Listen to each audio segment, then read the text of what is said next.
Good morning, Dubai. Welcome back to the Lovin Dubai Show podcast. If you like the show, please hit that subscribe button. Today we went deep into the story of the driver who's being investigated by the RTA for praying. It went viral yesterday on Twitter. You know, this is one of the only in Dubai kind of stories. Like if you're in Dubai and if you're a regular public transport commuter, then you'll completely understand what's going on here. But I think those who don't really know how it works are questioning this online.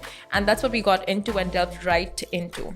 And I'm glad we got to share the RTA update on that. Also, in line with updates, guys, someone has listened to your prayers because a massive group of online scammers have been foiled. They sent out 118,000 emails to scam you, but they're locked up. That is ridiculous. These scammers are getting out of hand. And we also spoke about Mushrif Park and they're getting a 10-kilometer hiking trail. And Casey spoke about her situation. Let's just leave it to the listeners. Let's just leave it at that. Okay. Good morning, Dubai. Welcome back to Lovin Dubai Show, where we go through all of the top trending stories. Of course, today, the big story, a massive ring of online email scammers. You know them, you hate them. They have been convicted. We'll also be talking about Mushrif Park and how it'll be getting a 10-kilometer hiking trail. Feels like, you know, that Hollywood Hills trail. Looks epic.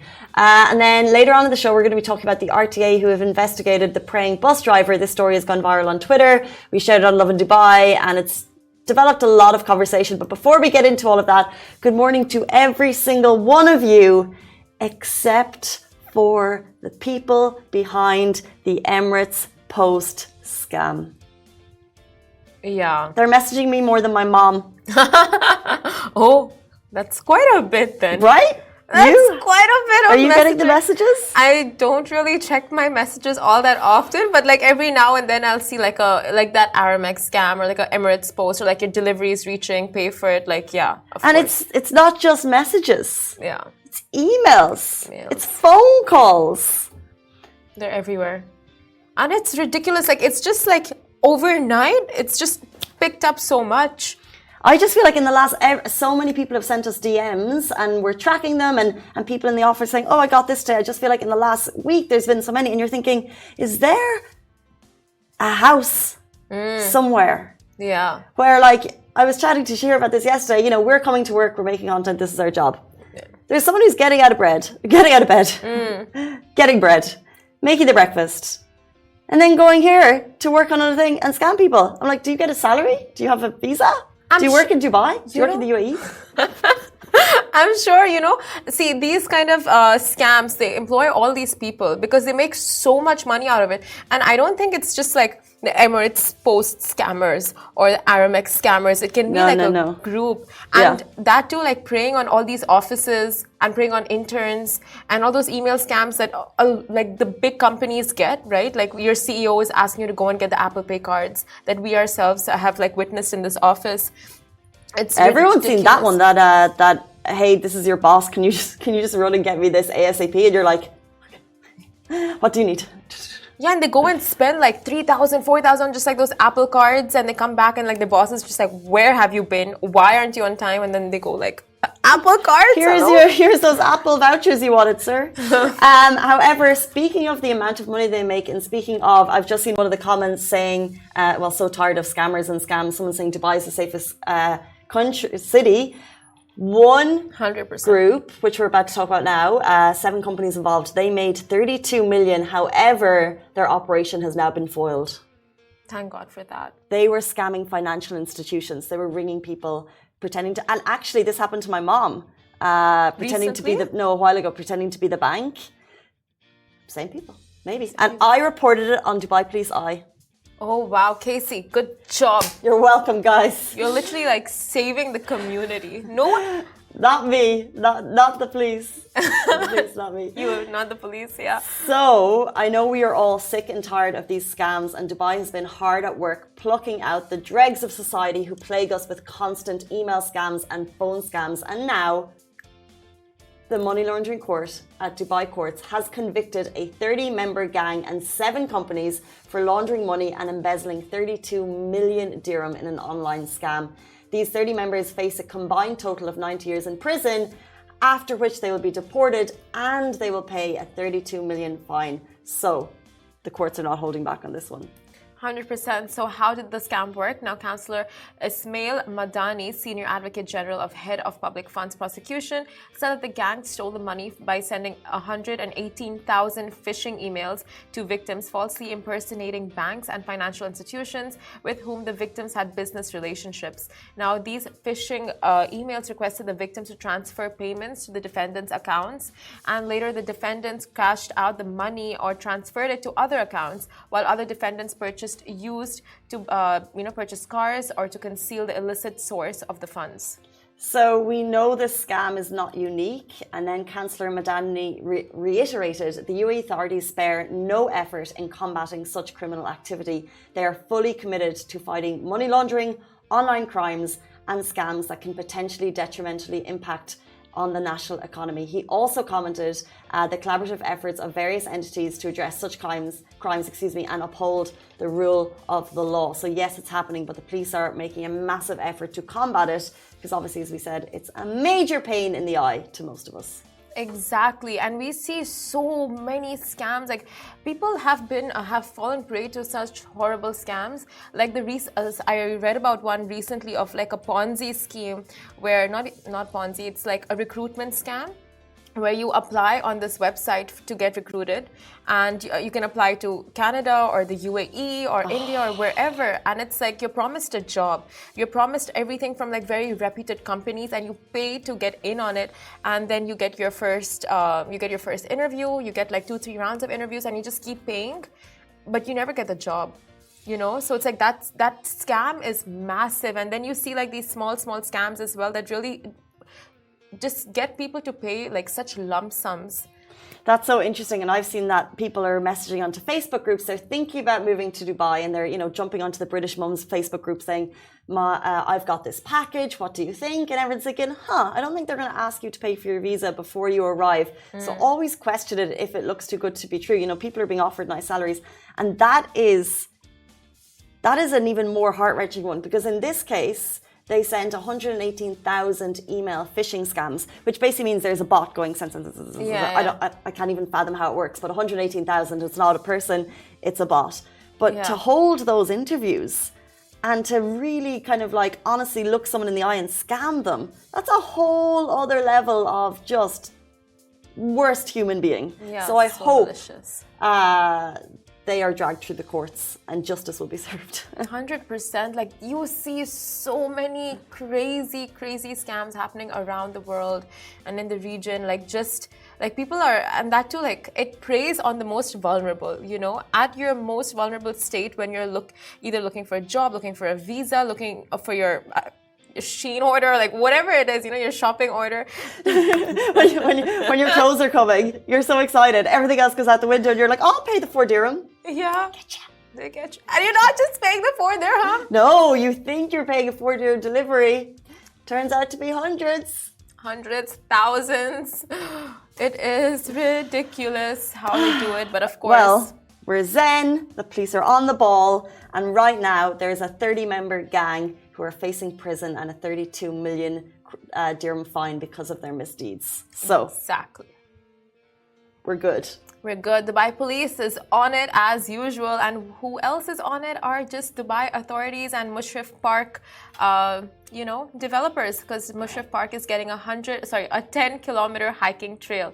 So normally if people want to go on hikes, they go to Ras Al Khaimah, but that's not exactly practical because Dubai doesn't exactly have LA mountains. But Dubai isn't a place to hike, but it is about to be, because Dubai municipality is all set to open a new 10-kilometer hiking trail at Mushrif Park. How exciting! This looks so cool. The hiking trail will officially open on June 20th. Yes. We're going to get sweaty. We're going to get out there. The path includes signs to guide hikers, safety instructions, wooden stairways, bridges, slopes, rest areas and bathrooms. There are multiple tracks suitable for beginners and pros, an 8.3-kilometer yellow recreation track and a 1.4-kilometer orange sports course designed for more skilled athletes. And finally, people can live out their dreams of hiking in Dubai. I'm thinking, when you said it's not LA, I'm thinking the Hollywood sign, although... if you're heading out there when it opens on June 20, go when it's not super hot. Oh yeah, in the early mornings. Early morning, loads of water, Afternoon. stock up, and be back in the AC car by 10 a.m. Yes, agreed. I did Take notes. a massively stupid kind of cycle route in mid-July. A couple of years ago, we were on Spanias Island, maybe. Okay. It was an eco destination, and we could go and see see the animals, see the trees. I don't know, cycling along, and I just had a massive panic attack, and I had to cower in because we had like about 2 bottles of water. Yeah. There was a guide, my brother, and me, and I just totally flipped out. Couldn't go. The bus had to come get me. And then I had a bit of a mild shock for the rest of the day. Yeah. So you stopped halfway in your trail because you were having a panic attack? Well, we stopped for water, and then I realized we only had 2 bottles of small waters left, and I was like, that's not enough, and my body just kind of went into a little bit of shock. I don't know how to describe it, but I was freaking out because I was like, we're here. I can't cycle this fast. We need to stop. And then I just couldn't continue, and the bus had to come and get me. Standard fight or flight mechanism? I chose flight. Call the bus. Call the AC bus to come Panic. out. But so, my advice to you: go early in the morning. Stock up on water. 100%. Don't go without water. Oh yeah, you're so right. And it's like these trails, as much as they are guided, there are chances you might go off route, or an other trail you might take one. You had a guide. You had a guide. It's okay, Casey. It happens. And plus, it was really hot, I'm assuming. Yeah, mid-July, middle of the day. Yeah. Genius. Just the perfect timing to go hiking. But yeah, I mean, at least you're safe, and it's your body sometimes knows. It just knows, right? So if you went into that shock, it probably knew that it couldn't go on for so much longer. I don't know. It was just like a defense mechanism. It's. You know what? Your body just knows. I remember my brother was there, and I was like, "Are you okay?" And he was like, "Yeah, I'm okay." Sunscreen, loads of sunscreen. That is for sure. If you don't want to get a bad tan. Hat. A fan. A fan. Definitely a fan. And if you don't have a guide. A motorized bike. Motorized bike. I mean, if we're just a generator. Here, why not? Portable Your AC. car. You know what? Just drive down the trail. Don't go. Stay home. Wait till October. Let's jump into our next story. We're talking about the RTA who investigates the praying bus drivers. So, in case you've been living under a rock, a video of a bus driver praying on a bus went viral on Twitter. The video was shared by Ujala at where is my_food on June 11.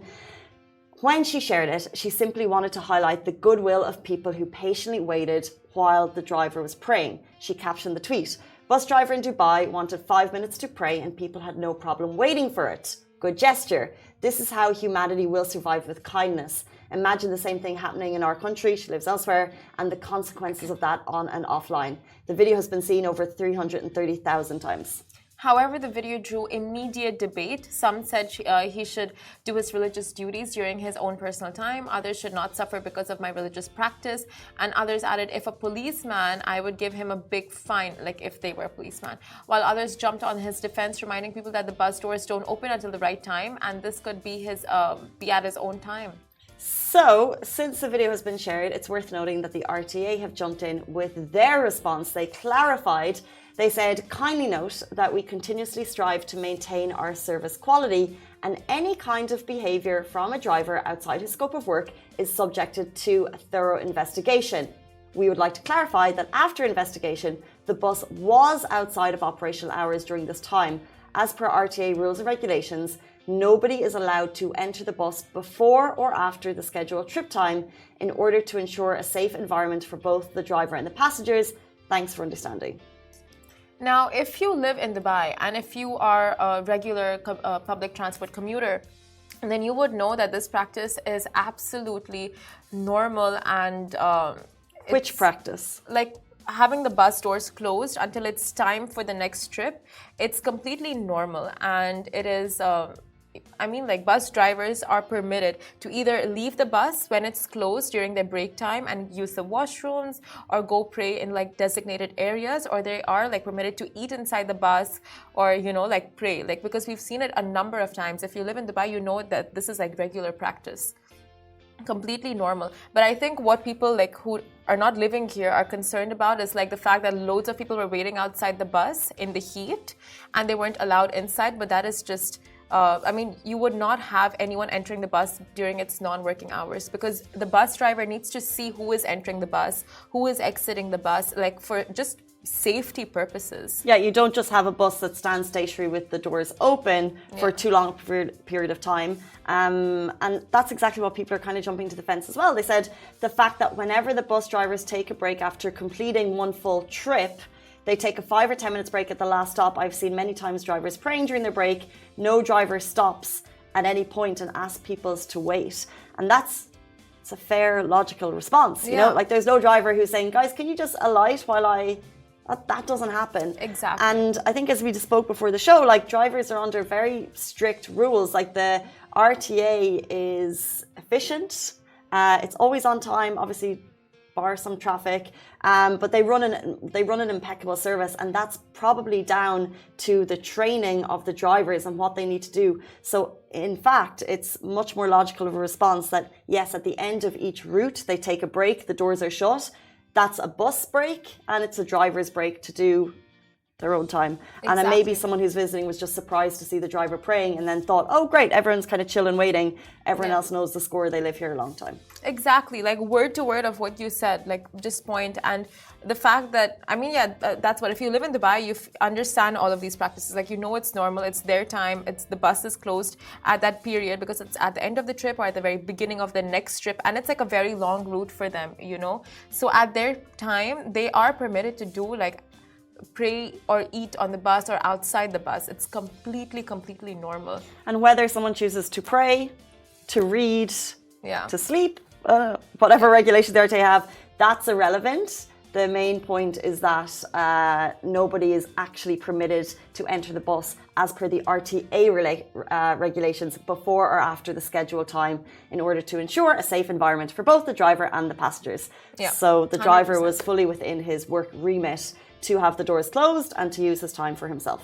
And like you said, these buses and public transport in general, it's so regulated in Dubai, like extremely regulated. Because when the bus drivers follow the route and they are like, for example, like there are 5 routes and the third one, the pickup time is like 7:15 p.m. every single day. The bus driver, if he reaches there at like 7:13, he needs to wait there an extra 2 minutes to make sure he meets that cap.